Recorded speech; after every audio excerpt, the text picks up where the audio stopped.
சினிமாவில் வாய்ப்பு கிடைக்காம சீரியலில் நடிக்கிற பல பிரபலங்களை நமக்கு தெரியும். ஆனால் சீரியலில் தான் கெரியரை ஸ்டார்ட் பண்ணி இப்போ வெள்ளித்திரையில் கலக்கிட்டு வரவங்களை பற்றி தான் இப்போ நம்ம பார்க்க போகிறோம்.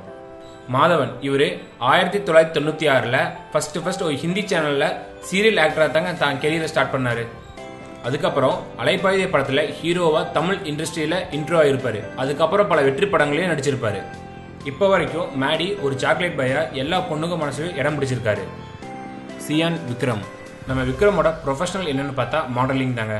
இவர் டிவிஎஸ் எக்ஸல், சோலா டி போன்ற மாடலிங்கில் ஆக்ட் பண்ணியிருக்காரு. ஆனால் நம்ம விக்ரமுக்கு சில நாளாக மாடலிங்கில் நடிக்க வாய்ப்பு கிடைக்காம இருந்துச்சு. அந்த சமயத்தில் தாங்க கலாட்டா குடும்பம்ங்கிற ஒரு சீரியலில் நடிக்க விக்ரமுக்கு வாய்ப்பு கிடைச்சிது. இவரும் 6 எபிசோட்ஸ் இந்த சீரியலில் ஆக்ட் பண்ணியிருக்காரு. இந்த சீரியல் 1988 நவம்பர் அண்ட் டிசம்பரில் ஒளிபரப்பாச்சு. மக்கள் செல்வன் விஜய் சேதுபதி. சேதுபதி சன் டிவியில் பெண்ணுங்கிற நாடகத்தில் தான் முதல்ல அறிமுகமானார். இந்த சீரியல் 27 பிப்ரவரி 2006 ஸ்டார்ட் பண்ணி 24 நவம்பர் 2006 வரைக்கும் டெலிகாஸ்ட் ஆச்சு. இந்த சீரியலோட டைம் என்னன்னு பார்த்தா 10 PM. இதில் CJ பாஸ்கரன் டைரக்ட் பண்ணியிருப்பாரு. நடிகை சீதாவோட மகனா விஜய் சேதுபதி ஆக்ட் பண்ணியிருப்பாரு. அன்சிகா மோத்வானி. இது அன்சிகா சீரியலில் ஆக்ட் பண்ணாங்களா? ஆமாங்க, அன்சிகா சக்கலக்க பூம் பூம்ங்கிற சீரியலில் சைல்டு ஆக்டராக நடிச்சிருக்காங்க. இந்த சீரியல் 150 எபிசோட்ஸ் ஒளிபரப்பாச்சு. இந்த சீரியலை 4 சீசனாக எடுத்தாங்க. இது ஸ்டார் பிளஸ்ங்கிற சேனலில் ஒளிபரப்பாச்சு. இந்த சீரியலில் அன்சிகாவோட நேம் என்னன்னு பார்த்தா கருணா. அதுக்கப்புறம் நம்ம அன்சிகா தமிழ் படத்தில் மட்டும் இல்லைங்க, இந்தியா முழுக்க கலக்கிட்டு வராங்க. சமுத்திரக்கனி. டைரக்டர் கே பாலச்சந்திரனோட அசிஸ்டன்ட் தாங்க நம்ம சமுத்திரக்கனி. இவர் ஆரம்பத்தில் ஒரு சீரியல் ஆக்டராக தாங்க வந்தார். இவர் ஆக்ட் பண்ண சீரியல் என்னன்னு பார்த்தா 2003 அன்னி, 2007 அரசி போன்ற சீரியலில் ஆக்ட் பண்ணியிருப்பார்.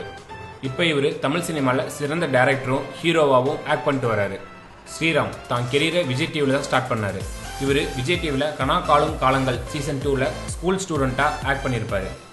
அதுக்கப்புறம் இவர் வழக்கியன் 18/9 படத்தில் ஹீரோவாக என்ட்ரி கொடுத்தாரு. அந்த படத்தோட சாங்ஸ் எல்லாமே ஹிட் ஆச்சு. அதுக்கப்புறம் இவர் ஓனாயம் ஆட்டுக்குட்டியும், வில்லம்பு, மாநகரம் போன்ற படத்தில் ஹீரோவாக நடித்து மக்கள் மனசில் பெஸ்ட் ஆக்டருங்கிற இடத்தையும் பிடிச்சிருக்காரு. சந்தானம்.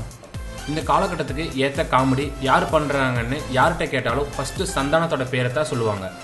ஆனால் இவருக்கு ஆரம்ப காலத்தில் படத்தில் வாய்ப்பு கிடைக்கிறீங்க, சீரியலில் தான் ஆக்ட் பண்ணிட்டு வந்தார். இவரோட ஃபஸ்ட்டு டெலிவிஷன் ஷோ என்னென்னு பார்த்தா டீ கடை பெஞ்சுங்க.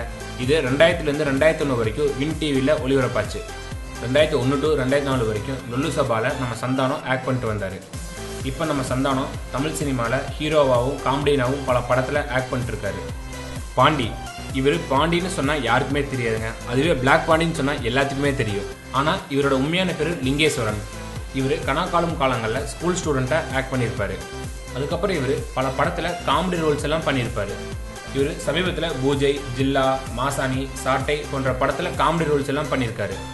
RJ ரமேஷ் தான் கெரியரை சூரியன் எஃப்எம்ல தான் ஸ்டார்ட் பண்ணார். இவரோட ஃபஸ்ட்டு ஷோ என்னென்னு பார்த்தா தில்லுமுள்ளு. இதுக்கு பார்த்தாங்க நம்ம RJ ரமேஷ்க்கு விஜய் டிவியில் கனா காலும் காலங்கள் சீசன் 2ல் நடிக்க வாய்ப்பு கிடைச்சிது. இதில் இவர் பேர் அழகேசன் என்கிற ஆல்கேஸ். இந்த சீரியலோட டைமிங் என்னென்னு பார்த்தா 7:30 PM. இந்த சீரியலில் இவர் செம்மைய காமெடியெல்லாம் பண்ணியிருப்பார். இதுக்கப்புறம் இவருக்கு விஜய் சேதுபதி நடித்த சூதுகவும் படத்தில் நடிக்க வாய்ப்பு கிடைச்சிதுங்க. அது மூலம் இவர் பல படத்தில் ஆக்ட் பண்ணியிருப்பார். சமீபத்தில் இவர் ஆரஞ்சு மிட்டாய், ஒரு நாள் குத்து போன்ற படத்தில் முக்கியமான ரோலில் ஆக்ட் பண்ணியிருப்பார். அடுத்த வீடியோ பார்க்கறதுக்கு முன்னாடி கீழே இருக்க சப்ஸ்கிரைப் பட்டனை கிளிக் பண்ணி எங்கள் தமிழ் க்ரௌட் சேனலை மறக்காமல் சப்ஸ்கிரைப் பண்ணுங்கள்.